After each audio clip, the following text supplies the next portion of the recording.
Students, I am Lakbir Kaur from Guru Tegh Bahadur Khalsa Public School, Cathal. Today I welcome you all in English class again. Today I am going to read chapter number 1 of literature reader book Bonnie and the Fairies.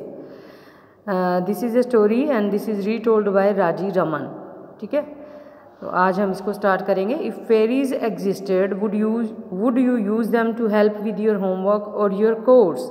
वो कहता है अगर fairies exist करती, अगर दुनिया में fairies होती, परियां होती, तो तुम उसको किस चीज़ के लिए यूज़ करोगे. मतलब अपना होमवर्क कराने के लिए उनसे मदद लोगे, और योर कोर्स या और कोई काम करवाने के लिए. कोर्स होता है और कोई काम, जो काम होते हैं घर के. Read this Scottish folk tale about Bonnie. कहता है ये एक कहानी है, एक फोक है, एक लोक कथा है. फोक टेल होती है लोक कथा, लोक कथाएँ. तो किसके बारे में है? बोनी के बारे में है, जो स्कॉटलैंड में रहती थी. स्कॉटिश मीन्स जो स्कॉटलैंड में रहने वाले लोग हैं या उससे जो चीज़ें वहाँ बिलोंग करती हैं, तो उसको हम स्कॉटिश कह देते हैं. तो बोनी के बारे में एक ऐसी लेडी थी who hates doing household chores, जिसको हाउस होल्ड कोर्स जो थे, घर के काम करने, उसको बिल्कुल भी पसंद नहीं थे. वह नफ़रत करती थी घर का काम करने से. And thinks that fairies can help her, और वो सोचती है कि जो परियां हैं वो उसकी मदद करेंगी, मदद कर सकती हैं. But their help comes at a price, लेकिन उनकी जो मदद है वो लेती है बाद में, लेकिन वो भी एक उसको बहुत बड़ी कीमत चुकानी पड़ती है उसकी. What do you think the price is, आप क्या सोचते हो कि उसको उसकी हेल्प लेने की, परियों की हेल्प लेने की क्या कीमत चुकानी पड़ी होगी. तो we will read this stories word by word. Long ago a women named Bonnie lived on a Scottish moor. कहता बहुत समय पहले की बात है, एक लेडी जिसका नाम बोनी था, वो स्कॉटिश मूर पे रहा करती थी. मतलब स्कॉटलैंड की वहाँ पे एक जगह थी जहाँ पे चरागाह की तरह हरी हरी घास उगी हुई थी, वहाँ वो रहती थी. Her husband Angus was a hard working farmer. जो उसका हस्बैंड था उसका नाम एंजस था, और वो बहुत ही मेहनती किसान था. Who was always busy around the house and on the farm. और कहता है कि जो सारा दिन अपने घर पर काम में व्यस्त रहता था और खेतों में भी वो काम करता रहता था. But Bonnie was very lazy, लेकिन बोनी जो थी, शी वॉज वेरी लेजी, बहुत सुस्त थी वह. She detested any kind of work. Detested होता है हेट करनी. She hated any kind of work. She doesn't want to do any work. उसको कोई भी काम करना अच्छी नहीं लगता था, नफरत करती थी वो काम करने से. And wasted her time away, और सारा दिन ऐसे ही अपना व्यर्थ गवाती रहती थी. If only someone would do all the house work so that I could rest was her constant refrain. और वह मन में, या वह हमेशा ऐसा ही सोचती रहती थी कि अगर मेरा कोई काम कर सके सारा, तो मैं थोड़ी सी रेस्ट कर लूँ. मतलब वो बार बार यही कमेंट रिपीट करती रहती थी.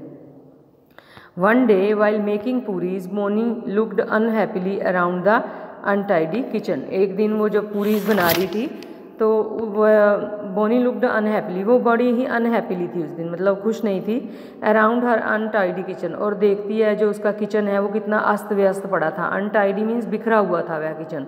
बर्तन धोने वाले पड़े थे. The dish has to be washed, बर्तन धोने वाले पड़े थे. The food had to be cooked, food भी, भोजन भी पकाने वाला पड़ा था अभी. And the floor had to be cleaned, और फर्श भी साफ करने वाला पड़ा था.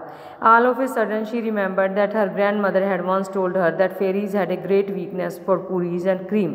एकदम से अचानक से उसको याद आता है कि उसकी ग्रैंड मदर ने एक बार उसे बताया था कि जो फेरीज होती हैं, जो परियां होती हैं, उनकी एक सबसे बड़ी कमजोरी होती है, और वो कमजोरी होती है उनकी पूरीज और क्रीम के लिए. वो दीवानी होती हैं इन चीज़ों की, पूरीज खाने की और क्रीम खाने के लिए. They were crazy about berries and cream. If only you gave them some, कहती है कि अगर तुम उसको कुछ ये चीज़ें दोगी, पूरीज और cream, they would work for you in exchange. और कहती है वो बदले में जो है परियां वो तुम्हारा काम कर देंगी. ऐसा उसकी ग्रैंड मदर ने बताया था पहले उसको. Behind the farm where Bonnie lived was a hill. कहती जहाँ पे बोनी रहती थी, बिहाइंड द फार्म, खेतों के पीछे, where Bonnie lived was a hill, वहाँ पे एक हिल थी, पहाड़ी थी. Which was said to be the home of fairies, जिसे कहा जाता था कि ये परियों का घर है.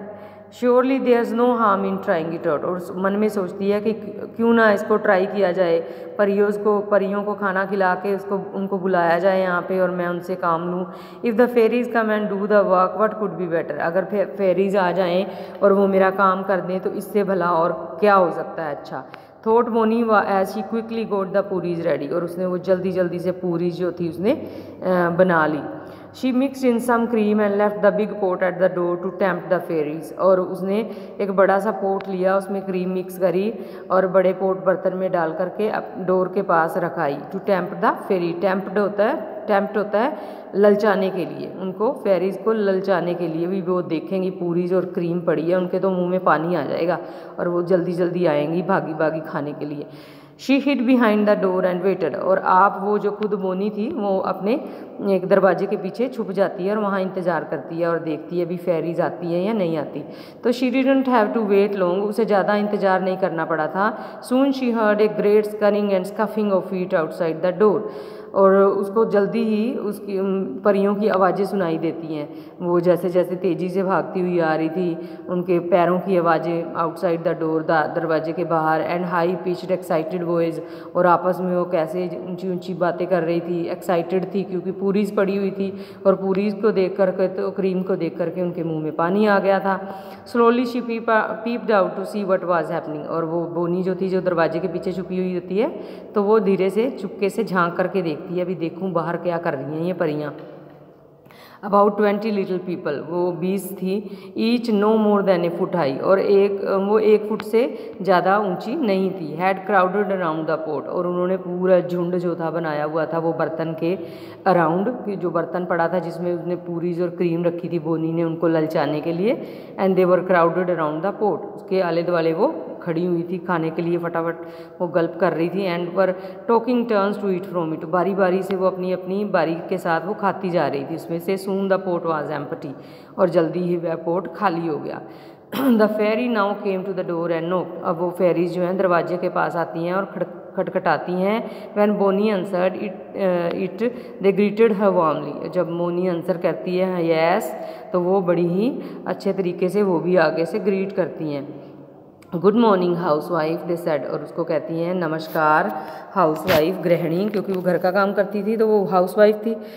गुड मॉर्निंग आंसर्ड बोनी हैप्पीली, तो बोनी ने भी उनको बड़ी खुशी खुशी से उनको कहा good morning. I hope you have come to work for me, वो कहती है कि मैंने आशा करती हूँ कि तुम मेरा काम करने के लिए आई हो। Yes of course replied the fairies, और फेरीज कहती है हाँ बेशक हम तुम्हारा काम करने आई हैं। We will do all your housework for you, हम सारा काम कर देंगे तुम्हारे लिए। बट रिमेंबर वन थिंग, लेकिन एक याद रखना बात, वी नीड फूड, हमें खाना चाहिए। Start making bannocks for us right away as we will be very hungry soon, और वो कहती हैं कि जल्दी से हमारे लिए बैनॉक्स बनाने शुरू कर दो। Bannocks is a kind of cakes, तो केक को बैनॉक्स कह रहे हैं यहाँ पे। तो वो कहती है जल्दी से, फरियाँ कहती हैं जल्दी से हमारे लिए बैनॉक्स बनाना शुरू कर दो, क्योंकि जब हम काम करेंगी और हम थक जाएंगी और हमें भूख भी बहुत जल्दी लगती है, और जल्दी से ही हमें भूख लगने लगती है। All right said Bonnie, Bonnie कहती है ठीक है। And went into the kitchen and started baking the small flat oatmeal cakes, और वो जल्दी से जाती है किचन में और बेक करने लग जाती है फ्लैट ओटमील केक्स, वैसे ही जैसे उन्होंने बैनॉक्स मांगे थे खाने के लिए। Meanwhile the fairies filled her house and go to work, जल्दी से उसी क्षण जो फेरीज थी सारी अंदर आ जाती हैं बोनी के घर में और अपने अपने काम पर वो लग जाती हैं। वाइल सम स्वेप्ट, कुछ झाड़ू लगाती हैं, एंड क्लीन द फ्लोर, कुछ फर्श की सफाई करती हैं। अदर डस्टेड द फर्नीचर, कुछ फर्नीचर की साफ़ सफाई करती हैं, डस्टिंग करती हैं। ब्रश द कोबवेब्स, जहाँ जहाँ पे जाले लगे हुए थे दीवारों पे, उसके घर पे, सीलिंग पे, छत पे, तो वो परियां वो सारे जाले वगैरह साफ़ कर देती हैं। Some entered the kitchen and began churning the butter, कुछ किचन में आ जाती हैं परियां और वो मक्खन निकालने लगती हैं। चर्निंग द बटर होता है मक्खन निकालना। While other began spinning and weaving until the little house was fairly buzzing with the activity, और कहता है और कुछ जो होती वो बुनने का काम करने लगती हैं, काटने और बुनने का, spinning and weaving. Until the little house was fairly buzzing with activity, और इससे जो सारी जो परियां थी वो अपने अपने काम पर लगी हुई थी, और उसका जो बोनी का छोटा सा घर था ना वो ऐसे चहल पहल से होने लगी, उसमें हर एक जो परी थी वो अपना अपना काम कर रही थी। When there was a big pile of bannocks on the kitchen table, Bonnie ने happily thought now I can relax while the fairies work. जब एक बड़ा ढेर उसने बैनॉक्स का बना दिया ना और किचन टेबल पे रख दिया बोनी ने, तो बोनी बड़ी खुश होती है, मन ही मन में सोचती है now I can relax while the fairies work. कहती है कि अब मैं रिलैक्स होकर के बैठ सकती हूँ, बल्कि ये जो फेरीज हैं ये काम करती रहेंगी। बट अलास, पर दुख की बात, the moment the bannocks had cooled, जैसे ही वो बैनॉक्स ठंडे होते हैं, the fairies stopped working and came rushing to sit at the table, और वो जो फेरीज हैं वो अपना काम छोड़ करके उस टेबल पर आकर बैठ जाती हैं। और they set upon the bannocks and swiftly ate them all up to the last crumb, और वो सारे के सारे बैनॉक्स वो चटपट करके फटाफट मिनटों में ख़त्म कर जाती हैं। मिनटों में भी क्या, सेकंड्स में वो बैनॉक्स जो हैं वो एक भी छोटा टुकड़ा भी नहीं उस केक का छोड़ती वो परियां जो थी। Bonnie was stunned by the speed at which they ate, जो बोनी थी वो बड़ी हैरान होती है। स्टंड होता है हैरान होना, वो इतनी हैरान होती है कि how speedily they ate all the bannocks, वो सोचती है कि इतना बड़ा ढेर जो है इन्होंने कैसे खा लिया एकदम से। Get the next for lot ready, और they commanded before getting back to work, अब परियों ने दोबारा काम से जाने के पहले उसको फिर एक ऑर्डर दे दिया कि get the next lot ready, और जल्दी से और तैयार करो bannocks. Bonnie now had to bake a second lot of bannocks, अब बोनी को एक और दोबारा फिर से केक तैयार करने थे बैनॉक्स, तो second time. But as soon as these were ready the fairies made short work of them, पर जैसे ही वो रेडी हो गए बैनॉक्स दोबारा से, the fairies made short work of them, और उन्होंने वो काम जो उनका रहता था पेंडिंग फेरीज का, उन्होंने वो भी जल्दी से ख़त्म कर दिया। So that she had to get back to baking again, वो जल्दी से वो काम करके वो मतलब जो उसने फेरीज ने बोनी ने उनके लिए बनाया था ना, तो वो भी खा गई वो। And so that she had to get back to baking again, ताकि वो बोनी जो है दोबारा से फिर बेकिंग करने के लिए लग जाए। Poor Bonnie soon lost count of the number of time she had mixed, kneaded and baked lot after lot of bannocks for the hungry fairies. अब जो है पुअर बैनी, जो वो बेचारी बोनी थी जिसने सोचा था कि सारा काम तो परियां ही कर देंगी उसका घर का, और वो आराम से लेटेगी और आराम करेगी, बट ये तो सारा उल्टा ही हो गया। अब वो सारा दिन उसने पता नहीं कितनी बड़ी बार उसने वो जो है आटा गूंदा, बेक किया, उसने बहुत सारे जो बैनॉक्स थे उसको भूल गए थे भाई, उसने कितनी बार उनको बैनॉक्स बना के दे दिए थे, और वो खाती जा रही थी परियां, और उसको तो टाइम ही नहीं लग पा रहा था कि वो आराम से बैठ भी सके। She dared not refuse them, और ना ही वो उनको मना कर सकती थी। अगर वो उसको मना करती परियों को भी, मैं नहीं तुम्हारे लिए बैनॉक्स बनाती है दोबारा से, for what if they bewitched her और took her away to their hill, क्योंकि अगर वो उनको मना करती तो उनको जादू करके अपनी ही वहाँ जहाँ पे से वो आई थी पहाड़ियों से, वहाँ ही ले जाती उनको। Before long Bonnie discover to her horror that her entire stock of oatmeal was finished, और इसके बाद जो बोनी है उसको पता लगता है वो कि जो जितना भी सामान उसके घर आटा वगैरह पड़ा था, ओट मील जिससे वो बैनॉक्स बना रही थी बार बार, वो सब ख़त्म हो चुका था। General disorder followed as the fairies began screaming for more bannocks, कहता है कि अब जो है डिसऑर्डर होने लगा, क्योंकि वो जो फेरीज थी वो दोबारा से भूख लगी उनको, उन दोबारा से फिर मांगने लग गई बैनॉक्स लेके आओ जल्दी से, चिल्लाने लगी।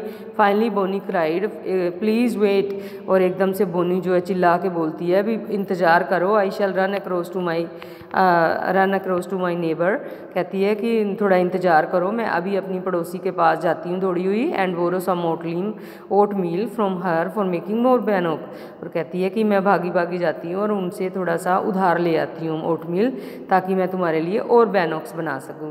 द फेरीज एग्रीड, तो जो फेरीज थी वो सहमत हो जाती हैं भी ठीक है जाओ। Bonnie ran to the house of an old woman who was consider very wise, तो बोनी जो है वो उस बूढ़ी औरत के घर दौड़ी जाती है जो बड़ी ही बुद्धिमान थी, वो जो बूढ़ी औरत थी। Please help me grand mother, वो कहती है दादी माँ मेरी हेल्प करिए। शी क्राइड, बोनी चिल्लाती है, my husband is away in his field, मेरे हस्बैंड जो है खेतों में गए हुए हैं। My kitchen is full of fairies and they are eating us out of house and home, what can I do to get rid of him, वो कहते हैं मेरे जो किचन है वो परियों से भरी हुई है और वह मेरे घर का सारा सामान खा चुकी हैं। What can I do to get rid of them, कहती है मैं उनको अपने घर से बाहर निकालने के लिए दादी माँ क्या कर सकती हूँ, प्लीज़ मेरी हेल्प करो कि इन मुसीबतों से मुझे छुटकारा मिले।